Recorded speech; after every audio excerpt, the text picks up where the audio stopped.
What's going on, everybody, and welcome back.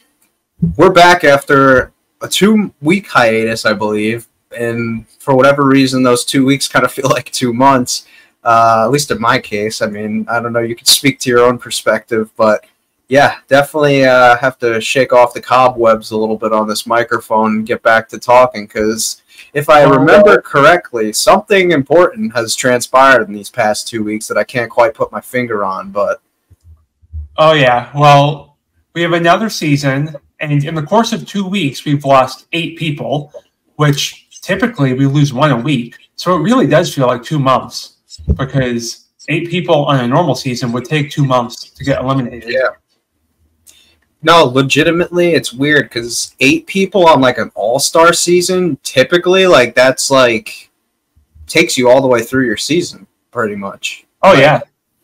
You know, and that's kind of what we saw in episode 1. Obviously, you know, I haven't given a recap yet as far as any of the episodes are concerned.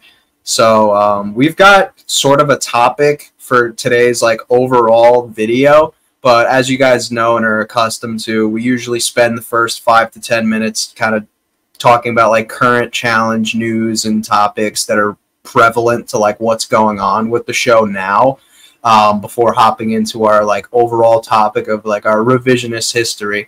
So I guess that's what we're going to do for the first portion of this episode, is kind of talk about what we like, maybe some nitpicks with things we maybe would change as far as the first 2 episodes go. Before we do that, I did want to outline what today's topic is. So basically, as you guys know, we did, as just alluded to, lost 8 people on this episode, some of which are some, I feel really key losses in terms of, like, especially on the entertainment front.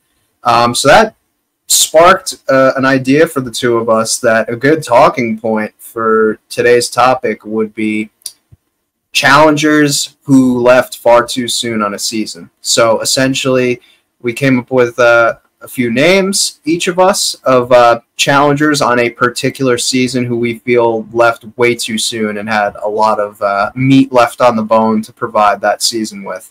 Maybe their absence and exit early hurt the overall season, or maybe it's just a personal preference. We would have liked to have seen them last longer, but whatever the case may be, that's going to be today's topic, and we'll get into that. But before we do that, we have to talk about the episodes thus far. We obviously got 2 of them in here. Episode 1 kind of served as like an introduction. We did see a daily challenge, of course. So I'll say what I liked, and then you can kind of bounce off of what I say and maybe give something of yours that you liked as well. I liked that they had stakes with this daily challenge, where if you actually come in last place, you're automatically going to elimination. I know that's something that a lot of people have really wanted and have been clamoring for over the past few seasons and few years. I really enjoy that aspect about that, and I'm so glad that they made that happen. So I enjoyed that. And my overall thoughts on why I feel like they had so many people go into an elimination is, I think that they basically, this was essentially a purge that they disguised through the lens of an elimination. Like we saw in, like, a bigger season, like a Final Reckoning, a Dirty 30, they had that opening purge where there's a daily challenge, but if you lose and are you're in last or whatever, you automatically go home, or, redemption, but we don't have to get into that. But yeah, you're eliminated. Whereas this, it's like you go into an actual elimination, but we're losing, like, a large sum of people. What did you like about so far this beginning half of the challenge? And maybe what was your perspective? Well, I really like that, like you said, there was actual stakes here. It's too often that, like, we see all these random elements infused into the elimination and coming back and all that stuff. And this was fairly clear cut. Like, you win, you stay. And I thought it was fair that the middle three people, males and females from each era, were at stake. The winner was safe. The loser, worst of the worst, goes right in. So that was perfect. I thought that is the way it should be set up, and that is what I would have wanted. So no complaints there. I think a lot of people, and I mean, I'm definitely frustrated with it. I don't know if there's any way to avoid this. Like, we see Cara Maria come in second overall, and if anyone other, well, not anyone, but, you know, it's because Laurel, who's her female teammate, was first place, that she doesn't get immunity. It kind of sucks that now, like, someone who comes in, like, 12th place is going to get immunity just because no other male or female from their season had won. I don't know who the last person to actually secure immunity was. I can't remember, but I mean, a lot of people are clamoring for Cara Maria because she got kind of a rough shake, and she did. But I thought it was a really cool setup. You and I had discussed briefly that we thought the way they went from the chamber to the actual arena was a little bit confusing. Yeah.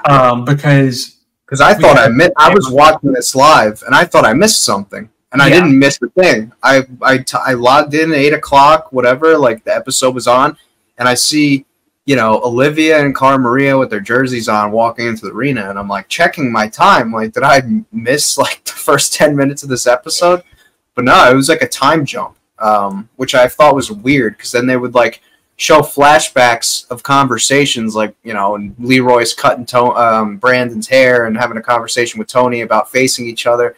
Which I like that dialogue. That's great dialogue to include, but it's like a flashback. I wish we could have seen the people getting voted in that deliberation, and then dialogue throughout the house reacting to that before going to the elimination. You know what I mean? Yeah, I think that's what most people expect, and I expected it as well. My best guess, and this is what I told you, is that they're probably trying to untangle what would have been 8 storylines of people getting voted in. So the flashbacks is the best way than having is a better solution than having 8 storylines funnel into one arena where then it disperses from there. So I can't say I'm a fan of the way they did it, but I understand the need to kind of take a creative approach. And I didn't think it was the worst. It just wasn't expected. Right. One thing that I did enjoy as well is, like, I like that they're acknowledging, like, past storylines and, like, leaning into them. Obviously, Cara and Laurel speaks for itself, but I really liked that, like, it's funny now that we were all, like, and again, it's still, like, a loose rivalry, obviously, but, like, you know, spoiler alert, earplugs in. If you follow, like, the alleged All-Star 5, you know, spoilers with, like, who was paired up with who, some things, like, didn't really make sense. You know, Devin and Leroy in particular, like, it's very brief in passing, but if you noticed on these first 2 episodes, like, Devin in Confessionals has said, like, about how he didn't really like the way that Leroy played the game and, like, screwed with his game on double agents. So now it, like, you know, again, loosely, but it gives, like, a little more, like, context in that regard. Obviously, that's later down the line, but what I meant is they did a good job of, like, tying up loose ends, or just paying homage with past storylines from the show, and almost, like, rewarding viewers in a way for sticking around, you know what I mean? Like, fans who were watching during the War of the Worlds 2 time, and then, like, wondering, like, when are these cast members going to get their payoff? Like, for those that, like, really enjoyed Theo on the show at that time, and then we don't see him again. They got that, like, reward of seeing him and Paulie get to settle their differences in an elimination. You know, obviously Nerys and Olivia is a little bit fresh, but, you know, we got to see that. So I definitely enjoy that they were acknowledging the past and past storylines are coming up, as opposed to like the kumbaya, let's pretend we're all spy kids and shoot lasers at each other and just act like everything's honky dory. I don't know. I think a lot of people, when they had those eliminations, were really missing the drones. Everyone wanted to see people fly drones and, have to solve crypts and all those things. That was a very important element of the challenge on Spies, Lies, and Allies and Double Agents. And obviously, I'm kidding. No one missed it. But what I did think was funny with the edit that we saw was Paulie is talking about how his hall brawl with Theo is the main event. But in reality, it was really all building up to Nerys and Olivia. Like, that kind of felt like it was more of the main event for the hall brawls, because that's like a very fresh rivalry that I don't think people who watched Battle for a New Champion have forgotten about. I think a lot of people forgot about the Theo Paulie storyline. Well, I have selective memory, so I didn't forget about it. But I think, I'll say this about those eliminations. I feel like most of the eliminations kind of disappointed, unfortunately, in terms of like quality. Like we saw kind of, you can't knock somebody for being just better than their opponent. So like Theo, obviously, like pretty much decimating Paulie. Like, the guy's going in to destroy somebody. Like, he's not going in to like ensure that like, oh, Harry at home, like 18 miles away, is like watching me at home. Let me make this look competitive. Like, in that moment, you're not like cognizant of like what's going to make for a good television show. Like, you're just trying to beat somebody in a hall brawl. So I can't knock somebody for like just being that much better than somebody. You know what I mean? But as a viewer watching it and seeing that it wasn't competitive was like a letdown, obviously, just because like, with the stakes and kind of like the deliberation, it would have been nice to see like a little bit more of like a dramatic type elimination. And then even like with Olivia and Nerys, they kind of like almost avoided each other and like took it light on the hall brawl. Like, they were almost like not trying to like make contact with one another. Yeah, so yeah. The second heat between those two, we have Nerys dragging Olivia halfway across the hall, which I thought was pretty impressive. Yeah. But of course, MTV does what MTV does, and they put a commercial break right in between. So, in between, or as Nerys is dragging Olivia, I have to hear someone sing about Whoppers and which tampon I should be using. That's just how it works on MTV. But beyond that, I think some of them kind of were mid. But yeah, even like Leroy and Tony, like on paper, that probably should have been like. I mean, it wasn't like a bad elimination. It was just like a little like. Yeah. Like, wish we saw a little bit more from that. But I got a really good question here, because this is on my mind. Do you think, and nobody's talking about this, but this person does have a history of cutting deals and like, even with this particular elimination with a past friend of his, we know Mark threw the pole wrestle to Bananas on X's 1. And he's obviously probably closer with Derek, I would have to guess. Do you think that Mark might have thrown that elimination to Derek? Is that a possibility in your mind? Well, the thought has crossed my mind, but I have no reason to actually believe it to be true. You're right. The rumor I have heard was that Mark was feeling under the weather this season. Now, I don't know if this is because there's still a pandemic going around, or if he, was in a random Vietnamese body of water and drank a little bit too much, and not always a recommended beverage. But he could have been feeling not his best. Yeah. I mean, I will never rule out the possibility because he is prone to cutting deals, but I also don't have any reason to believe that this was a time that is the case. Right. It's obviously different scenarios and like a lot of times passed, but like, you know, with like the way that Nehemiah kind of beat Derek in that pole wrestle on All Stars 3, and then like I'm kind of like, I have a hard time, like, obviously, like, size doesn't necessarily matter. It's a lot of variables. But, like, I don't know. I just have a really tough time. I mean, again, you know, whatever. Like, maybe Derek on that particular day, Mark wasn't feeling good, whatever. Like, he pulled it out. Congratulations to Derek, obviously. I just have my tinfoil cap, like, on that one is, you know. Always put the tinfoil cap on. I know a lot of people don't like conspiracy theories, but I think it's a show, and enjoy it as you will. Yeah.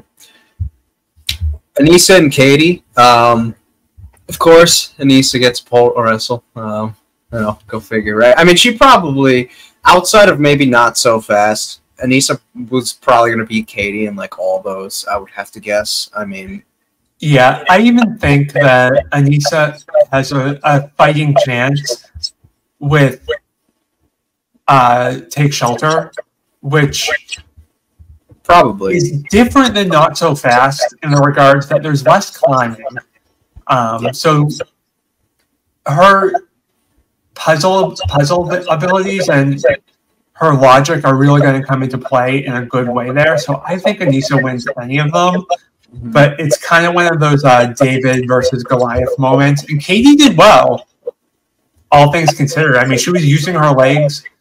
She was like kicking Anissa in the face. Like she gave it her all. So props to her. I'm gonna make a hot take right now.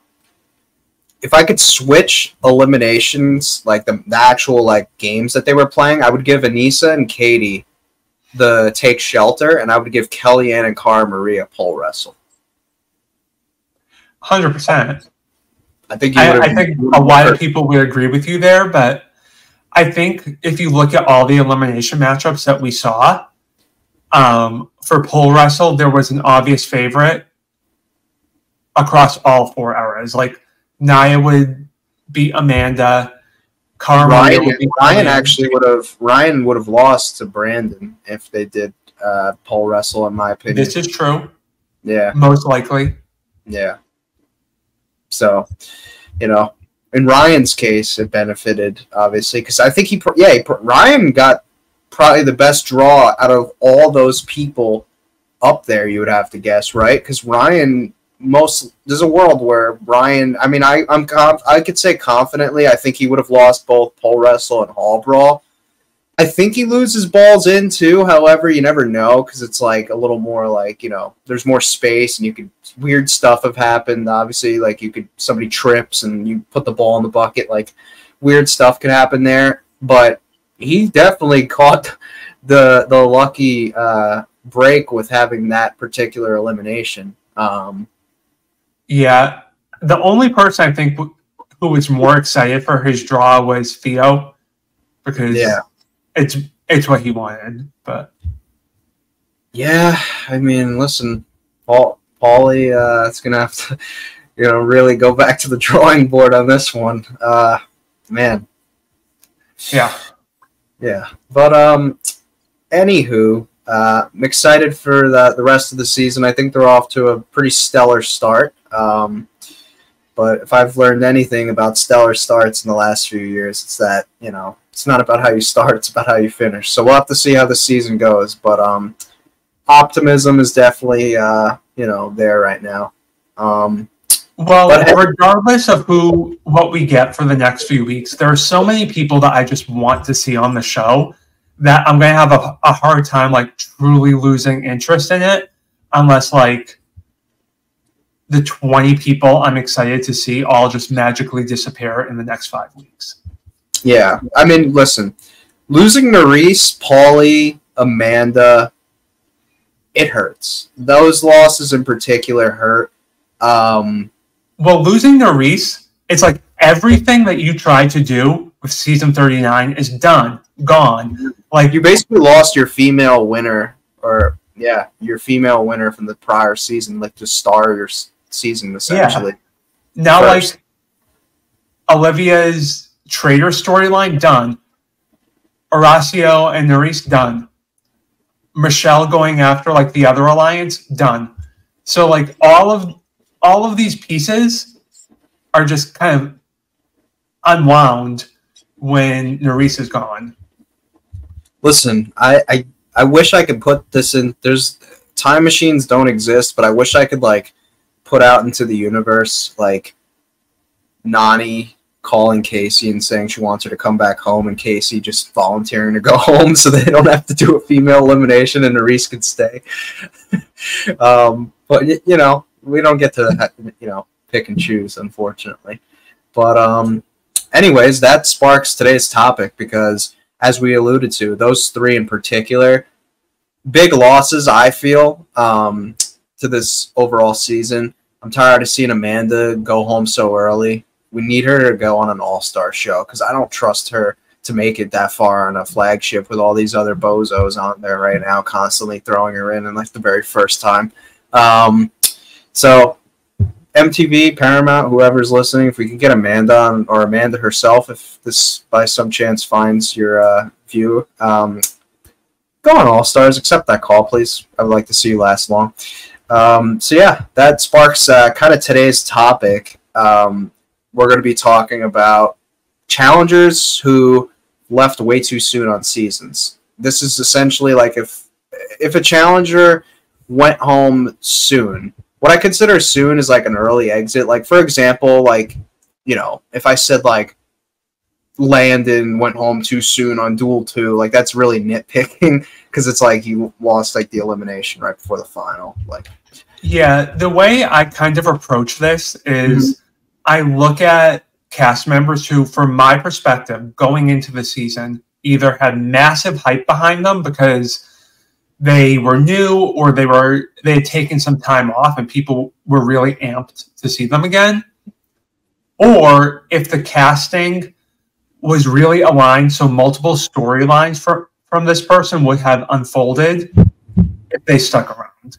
Like someone like Bananas going home early on War of the Worlds 1 really didn't mean much to me because he comes back the next season, the drama continues. He has the same storyline, the same allies, the same enemies, and it doesn't matter. Whereas someone who is only on like for one season every few years, it has a bigger impact on me. Yeah, so what you're saying here is Dunbar and Rivals 2. Yeah. All right, cool. So we can end the video now, guys. Thanks for coming. No, yeah, I tried to go a little more. I mean, you kind of understand my style at this point. I'm a little more outside the box with like. I try to go with like the more. I use logic, but I also use like some like. What is the word I'm looking for here? Like niche sort of picks. You'll see like some of them like when we obviously list.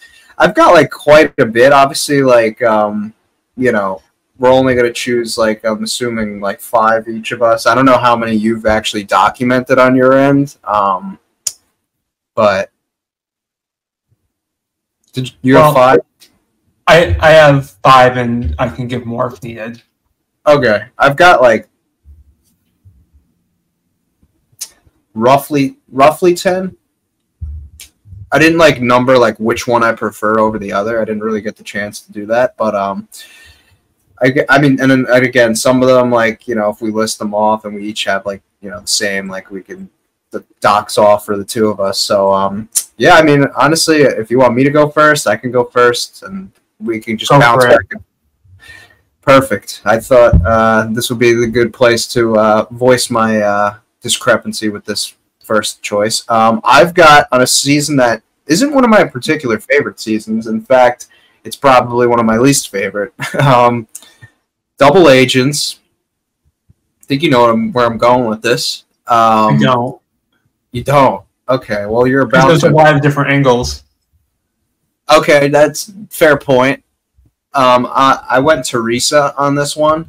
I feel like honestly, the moment she left is when the season really tailed off for me. I mean, you could argue it tailed off the moment TJ got out of the helicopter, but this is where I actually, believe it or not, guys, full transparency. Teresa's exit on Double Agents is what like pretty much stopped me from like watching live weekly, like as it's airing in real time, like for pretty much like until like right this very moment. Like, I like basically after that, I might have watched the final of that. I don't even remember, but like I didn't obviously watch like 37 or 38 live. I didn't. Well, I watched 39, but I didn't watch it like while MTV was airing it. But yeah, no, I feel like Teresa's sort of short-lived run where they were labeling her toxic T, quote unquote, and like she was making those power moves, pitting Cam against Ashley, just playing this like really strategic game, and nobody in the house really liked her. And I feel like there was a lot of meat still left on the bone. I could have sworn like maybe her and Nani had something like they teased, and maybe they had more that they just didn't show. But definitely feel like we lost out on some more Teresa on this season. Yeah, I agree with that. I am a big fan of hers, and there was so much. It was very exciting for her to come back. A lot of people were surprised that ever even happened, because she had taken such a big gap.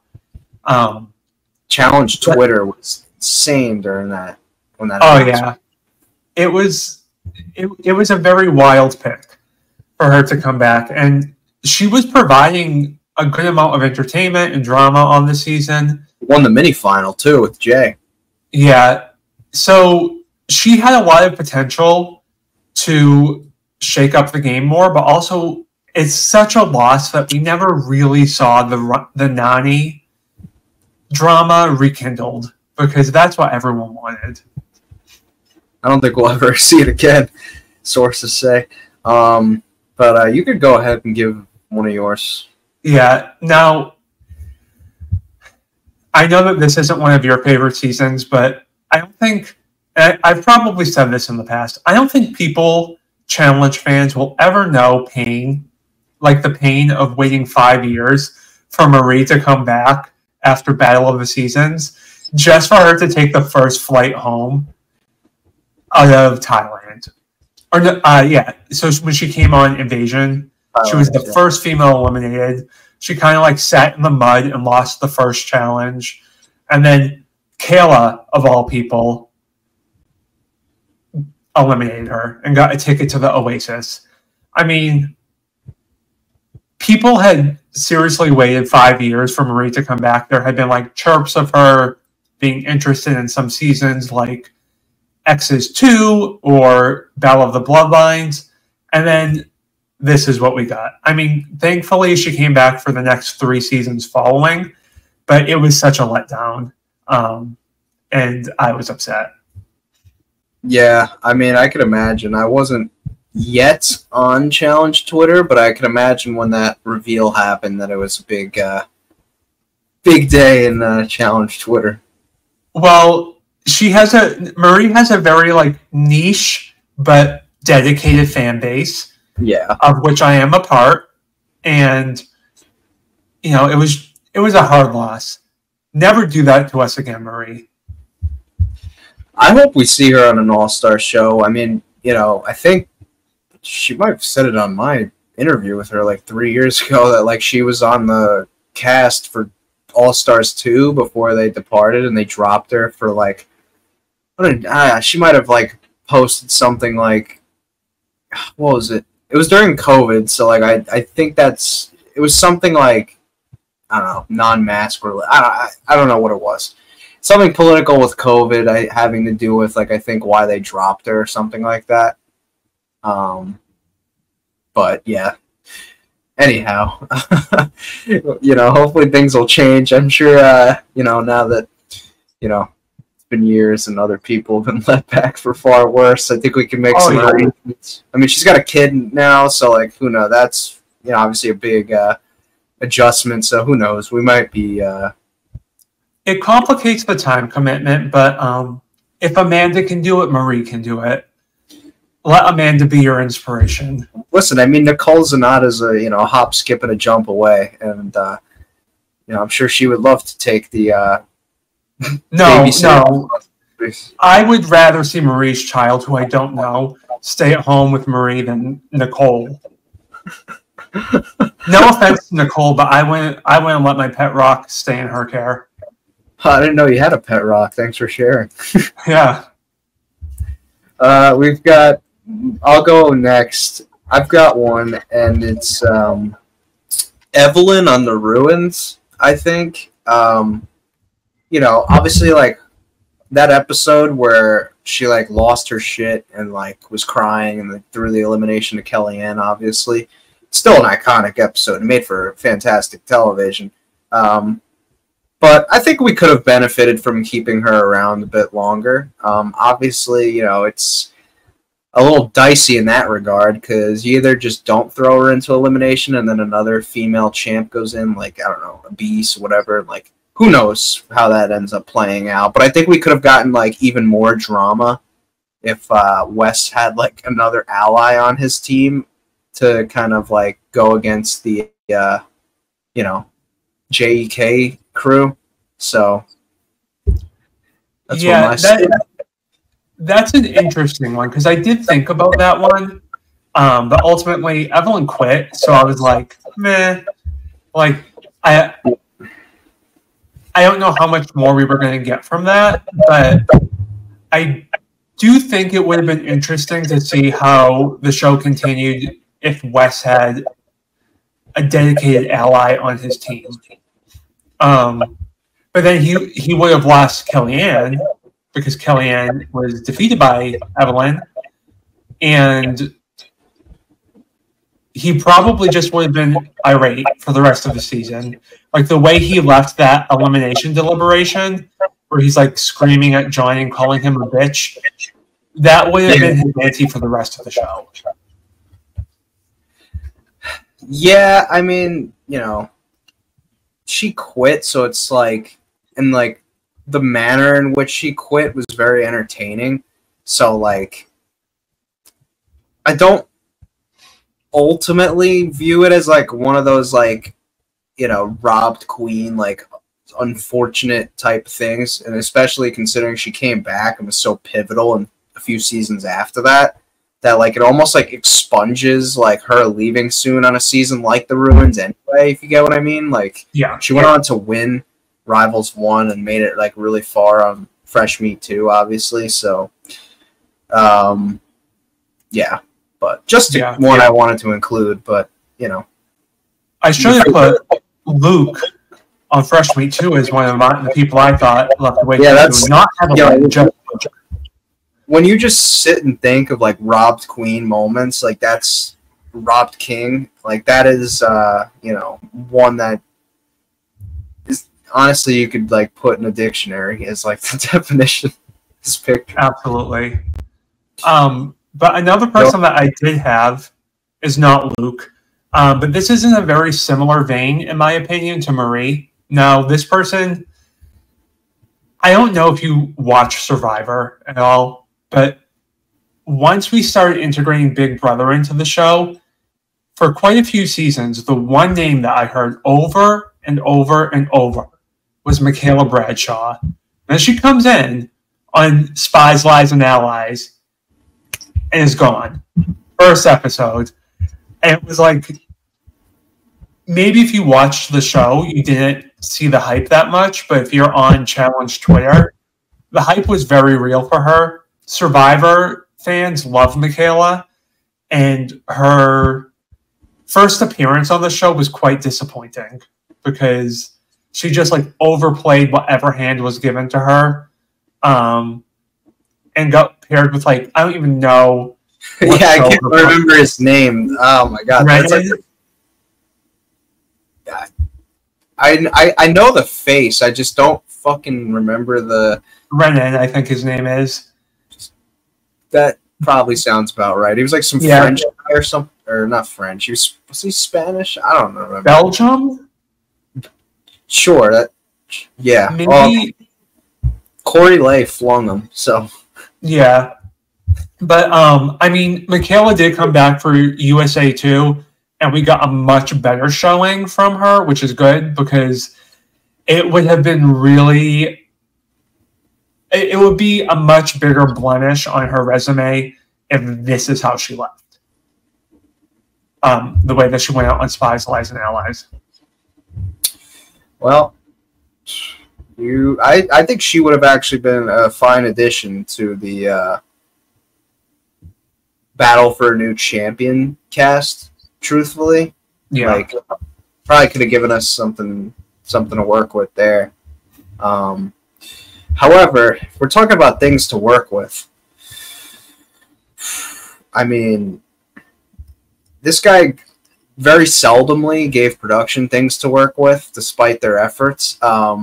However, this particular event that I'm going to talk about is one that we were just talking about robbed king and queen moments. This is one that I tend to now think about more than I should. Danny on Fresh Meat 2. Like, legitimately, this isn't a meme. This isn't... I think Danny leaving when he left a lot off the table when it came to future storylines for the remainder of that season, because I think when Danny left, we didn't really get to see him kind of... We got a tease, like, oh, Danny saying, when I come back, like, I'm jumping ship sort of thing. Like, could you imagine the television that would have came from Danny winning his first elimination? And they, you know, like, I think you remember, like, when they came back to the house, they had, like, the truck bring the cast back, and then, like, the house sees, like, who won. Imagine Wes going to hug Danny, and Danny pretty much telling him to piss off, and he's, like, going to, like, side with Kenny now. Or Kenny, like, is trying to get in Danny's ear, like, why are you running back to this guy for? He's just screwed you and sent you into elimination. Would have made for really good TV. And the only, like, if Danny would have straight up lost, I actually would have just probably not included him, because I'm like, whatever, the guy just lost. But I think, like, him and Sandy should have won this elimination, because Pete carried Jill's bag in the final leg of that race, and that shouldn't have counted. Like, they should have disqualified them for that. Like, yeah. Yeah, I mean, it almost feels to me like Jill and Pete were like a floater team that were leaning towards Kenny's side, where they did eventually go. And getting rid of Danny was going to weaken Wes's alliance and make the two sides more equal. Mm-hmm. So moving forward, both teams had kind of a good shot at each other. So I understand why production would want to just kind of turn their nose at Pete and Jill's blunder in elimination. Like, I can kind of see it, and I think that Danny was a wrongful casualty of this. It would have been interesting to see if he did flip teams, but Danny going home early is like exactly what I expect when he comes off the plane. So at least he gave me what I signed up for, you know? Yeah, you know. They definitely wanted him to probably be what Bananas is right now. That's a topic for a different day. Go ahead. Your turn. So here's one that the more I think about it, the more I'm like, we could have lost out on a lot. Now, I don't think we're going to get like a lot of juicy drama from this, but it's kind of clear to me that they were trying to do something on Battle of the Bloodlines when they cast Kahuya with Kellyanne and Nani, both of whom he had some level of a relationship with. Especially like not too long ago, he had been in flirting, I don't know, doing whatever he was doing on Free Agents with Nani. Just for what was that? Well, they dated, apparently. Yeah. I mean, yeah, so they had some semblance of a relationship.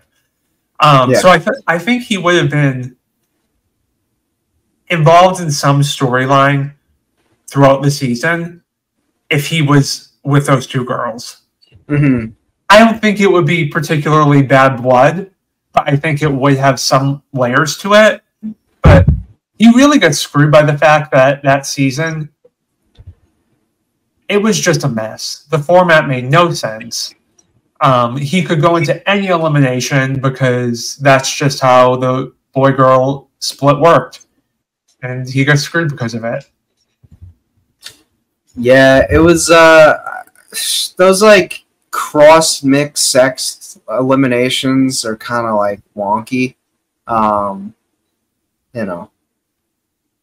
Yeah. But yeah, I definitely agree. I mean, listen, it was for the greater good, though, if you really think about it. Based on the fact of he was going against Tom and his elimination, and we, got...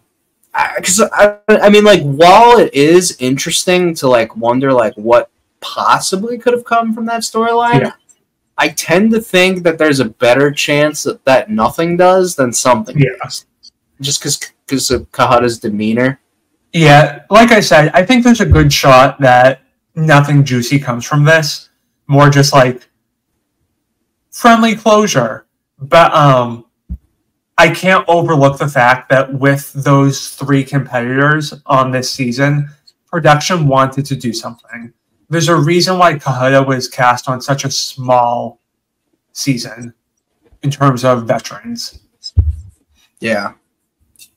Well, I've got one that's probably a popular one in a lot of people's, but Darrell on Dirty 30.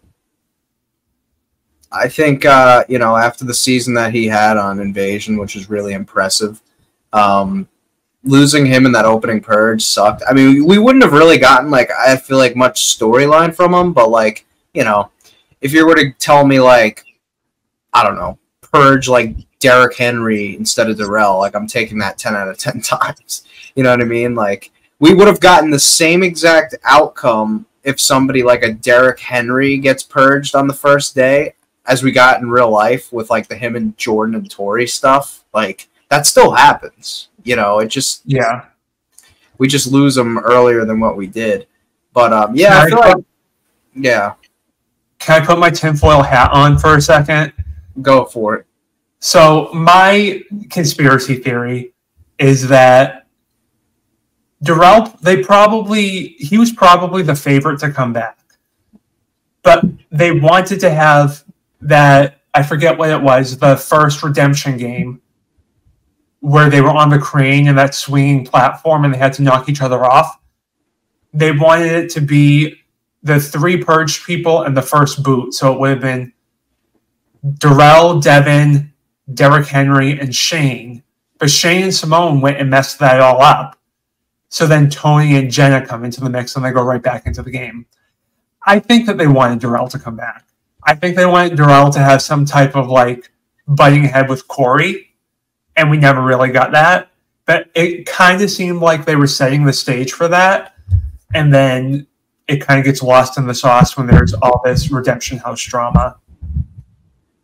Yeah, and also, I mean, this is rumored too. It's off base from what I just talked about, but I don't know if you ever heard the rumor. Did you hear that before Devin left and had to, like, re-return on Final Reckoning, that there was, like, the preliminary plan in place was to bring in Darrell as Corey's Final Reckoning partner, which I believe. I do believe that. I've heard that multiple ways. I've heard Darrell. I've heard Alicia from Are You the One. It could be the case. I wonder how that situation plays out with the because we know how, like, Devin's involvement with the whole pasta thing. I'm, like, very curious to, like, see how that transpires in a world in which Darrell is Corey's partner. Like, you could argue the same exact thing happens, and it's just the only difference would be, like, Darrell's reaction as opposed to Devin's. I mean, you have to imagine Darrell would be fucking, like, pissed. I don't know. I think Darrell would have played it cool. Darrell would have been like, Corey, I'll make you some pasta. Let's go. Do you think he would have... I wonder if Darrell would have done a better job of cooling that situation down. Probably not. He probably would have been like, "Oh, I don't care." Like, and then yeah, okay. Anyways. I mean, it probably wouldn't have escalated as much because Nelson and Devin go and like stir the pot a lot. Mm-hmm. But and Darrell wouldn't do that. Darrell wouldn't mess with bananas like that. But I still think Corey body slams Tony. Well, floor is yours for your next one. So the next one I have is someone this one I just feel like the format robbed the person hardcore. There definitely was some potential here, and it is Kayla and Sam on Ride or Dies. Okay. Like, she would have had such a solid alliance if people like Jordan and Bananas and Nani and probably even Veronica, like the veterans, they would have pulled her in and taken care of her. But they had to have those late additions for some reason. She probably would have had Anissa on her side if Anissa didn't get Jordan as her partner, because originally, Anissa was in that game with a random friend from home. And then she got recast with Jordan. So there's a lot of reasons why Kayla just kind of got screwed. But also, Kayla and Sam are like the one married couple. Like, I don't think you get more ride or die than that. And like they actually have vows that supposedly mean that they're ride or die. So I don't know. It's kind of upsetting to see all the twists this season screw over their most real relationship. And instead we have like people who met through their casting agent, or I don't know, Anissa and Jordan, who I'm supposed to believe are close friends, even though last I saw them together, they were like shoving each other on a balcony. Yeah, I mean, needless to say, we definitely lost,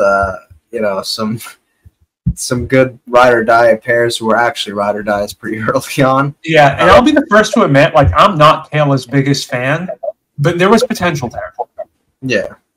Which, who knows if we'll ever see her again. It'd probably have to be under the right circumstances where Sam could also comment. But I get the impression that, like, for whatever reason, I feel like MTV, not because of, like, any real personal issues with Sam, but I feel like they may not see something worth casting in him for whatever reason. Because I think for years, even prior to that, like, he had been on, like, fantasy casting radars of fans for a little bit after his appearance on like Peak or X on the Peak and stuff like that, and people were kind of like you would see his name pop up on like those Vevmo like lists of like, oh, up in the air, like blah blah blah, but like those things are very loose. Like that could just be like speculation. We don't know if he's getting the calls or not. But well, he just kind of seemed like the right type of person because people were trying to pinpoint who from the UK was going to migrate over to the US, like during the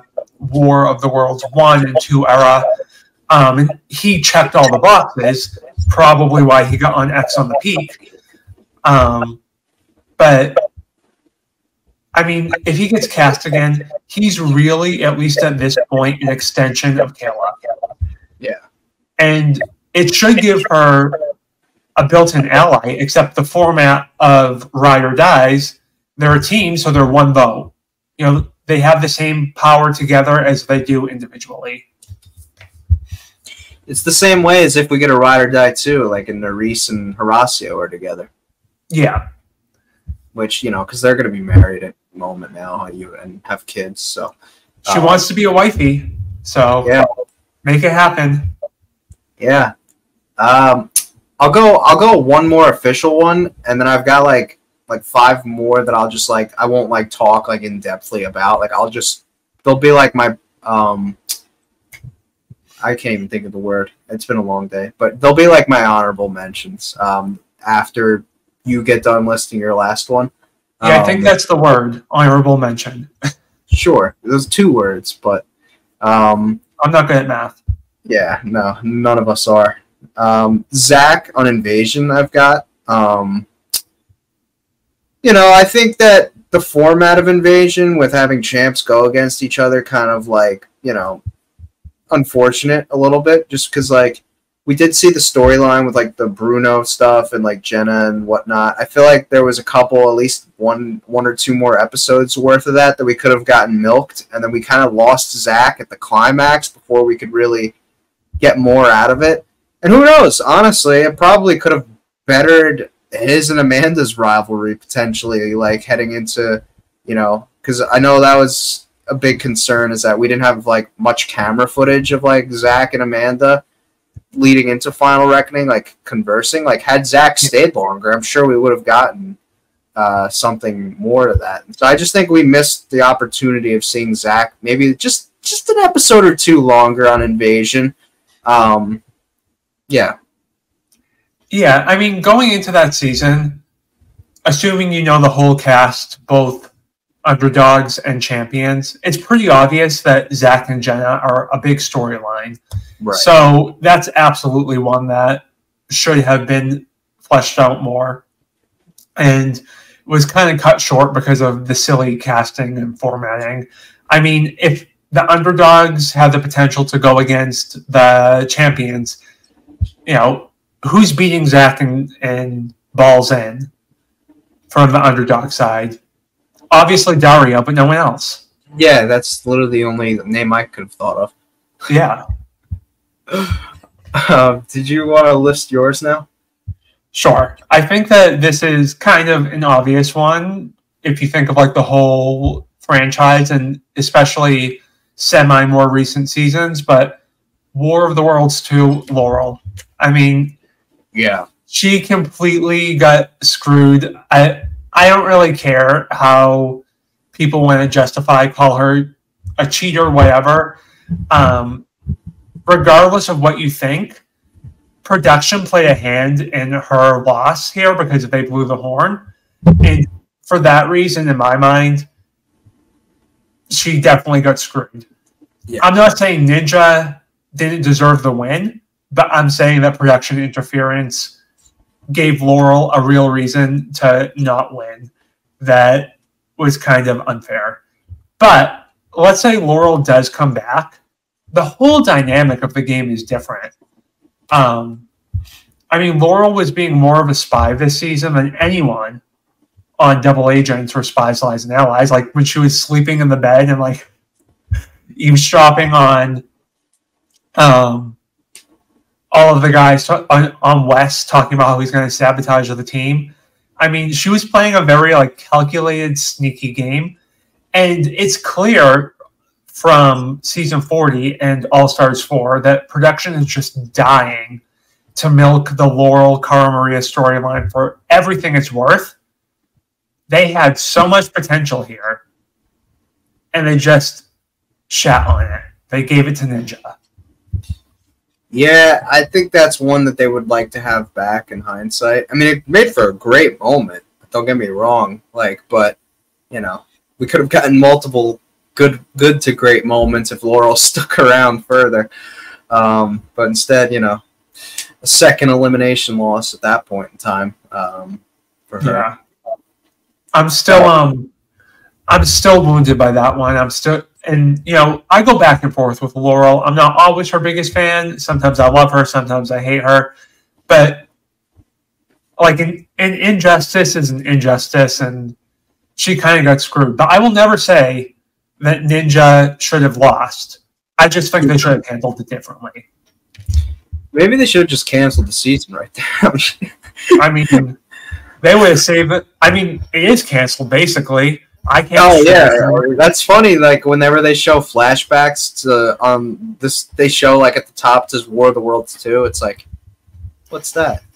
Yeah, they're trying to tell us that Take Shelter is a classic elimination, but the classic season it comes from isn't anywhere to be found. Why did they do that? Because I'm trying to remember.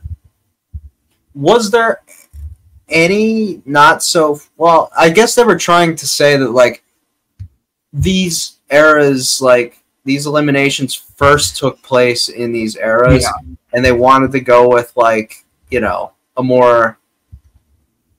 They wanted to base it in some reality where it's like they really wanted to do Not So Fast, but Not So Fast debuted in like what era 3. So yeah, the hard thing about the eliminations from Gen 4, Era 4, is that they are so derivative of existing eliminations in a lot of cases. The ones that are really good are like just variations of Hall Brawl or Pole Wrestle or something of that nature. Like one that I really liked was on War of the Worlds 2. It was like it was on War of the Worlds 1, where Hunter went against Chase and Ashley went against Georgia, and it was like drone ball drop. Oh yeah, but it's just a glorified balls in. It's like balls in, just like basically like go and track the ball down first and then run with it. Like instead of so they don't really have a lot of like original eliminations from Gen 4 that people actually cared about. Yeah. With that being said though, I've got a couple on my honorable mentions. I'm not going to get in depth with them, like in terms of why I thought of them. I'm just going to like list them, and then like if there's any of which that stand out to you, you can feel free to comment on them. So I'm just going to kind of go rapid fire here. We've got 2 of which in the same season, recently, very recent. I had Tony and Ayanna on All Stars 4. I think that both of them left way too early, especially from an entertainment standpoint with Ayanna. I felt like the entertainment kind of tailed off quite a bit after she left. And Tony, I mean, that was his first appearance since Final Reckoning. He just left way too soon. I would have been interested to see how, the end game would have played out there. This one's a little bit more like picky, but like, I'm not really picking this one in terms of like, from a competitive standpoint of what they would have done. More so just I would have liked to have seen their dynamic unfold further. And I feel like with the specific theme of Rivals, them being one of the most like real pairs there, we lost out on seeing them more. I said Robin and Anissa on Rivals 1. I think, if we send Sarah and Caitlyn home first episode instead, obviously they weren't in that elimination, but like if, I would have liked to have seen Robin and Anissa a little bit more. I got Zach and Trey on Rivals too. I think seeing Zach come back into the house after that like celebration where he threw the helmet and like made that big stink. I just think we would have gotten a little bit more out of that than we would have gotten from Leroy and Ty that season. I mean, Ty was hiding from the cameras for God's sake, like,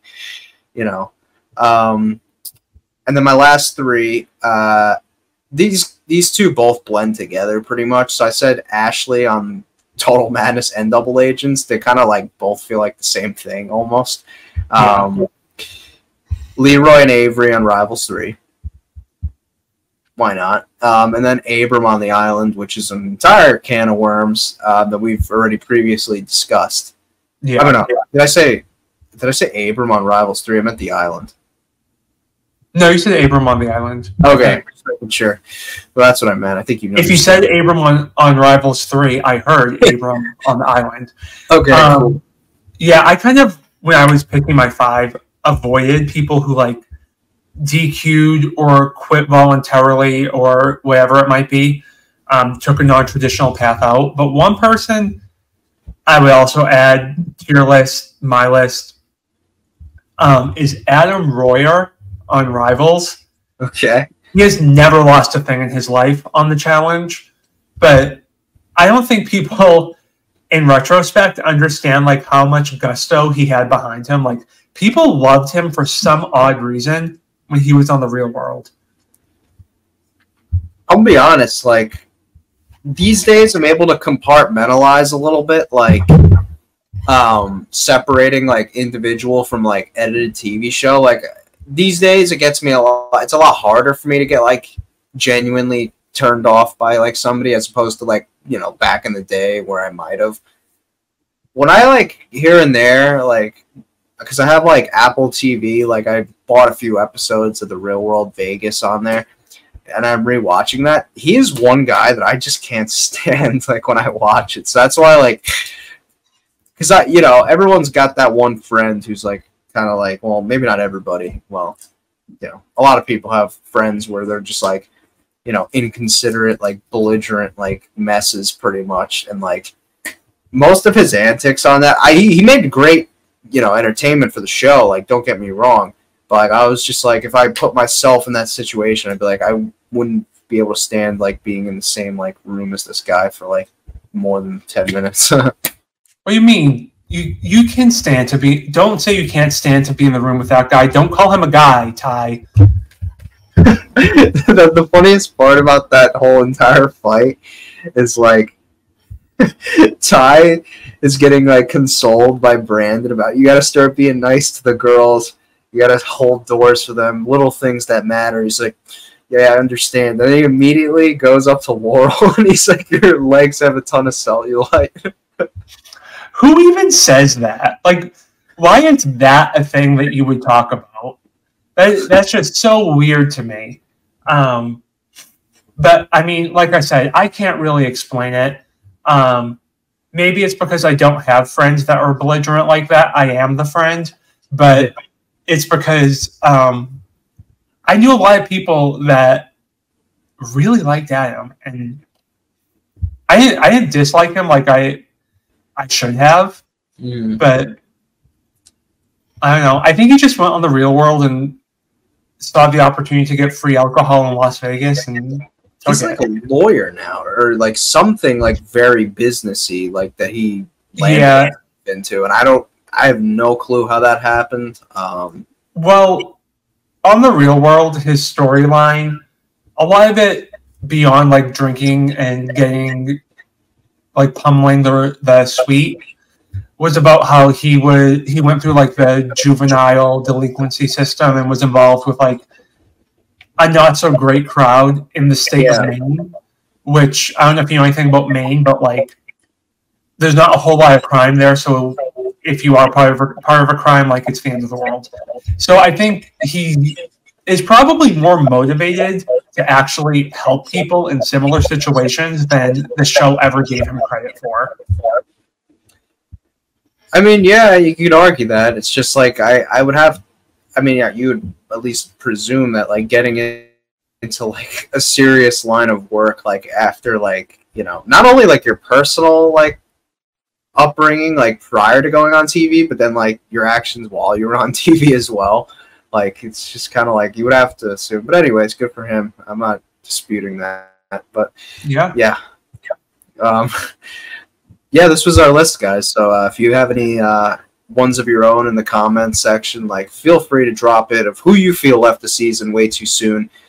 We felt that doing this particular topic this week off the heels of losing some pretty key components to what is shaping up to be, well, probably, in my opinion, the best flagship show since War of the Worlds 2, in my opinion. Yeah, I mean, I think we lost a few good storylines this week, what could have been. Some of them I don't think were going to impact the show that much, but some of them were pretty big losses. Yeah, which, you know, that's going to be a recurring theme in the coming weeks. If, excuse me, him and I are going to pay close attention to things that might, like, you know, present themselves, I guess you could say, in the coming weeks of like, ooh, this happened. That is probably a good time to call back to something from the past that we could kind of correlate this to.